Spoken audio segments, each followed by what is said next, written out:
Terapия кабинет бар екен. Мынау мені қолданады. Осының екі түрі бар. Үлкені кішкентайы бар. Контактный, не контактный деп айтылады. Контактныйлар денеге тигізеді екен. Оларынан көрдім. Мынау денеге тигізбейсің, не контактный. Бұны жағасаң, жағып қайырың ауырса, особенно суставларға, денеге, ең жақсы нелерге, неврикларда. Ұстап тұрсаң, мынаны жағып. Мынада ыстылық тарқалады. Сол ыстылық дене бойынша жүргізесің. Емаса тигізіп тартып аласың. Емаса меридиан точкаларына істетесің мынаны да. Егер киноларда көрмесеңіз, полин сигарамның іші. Мынадан бір түтіннен шығады. Сондай жағымның мощный түтін шығады, әммеге жағады. Бірақ аллергиясы бар, түтінге, адресманға, аллергиясы барларға болмайды да. Специальный меридиан точкаларына істейді.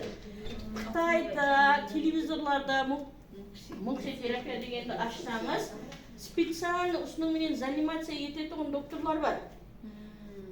Кішкентай затты қояды, мынандай шамға салған затты жағып қояды, денеде кішкентай темірді қояды, үстінде тұрады. Бұл контактный. Мынау не контактный. Интернетлерден ашып қара. Қыздырып, ысытады, жағады.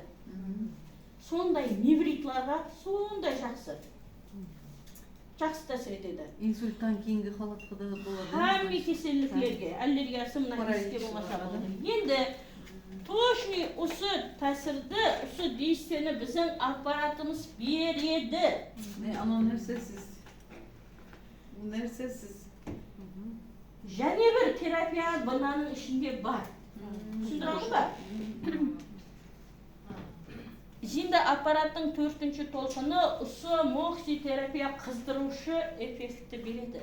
Невритларға, особенно невритларға, плекситларға, артрозларға, артритларға қыздырушы, ыстушы нені берсеңіз, жақсы тәсір етеді.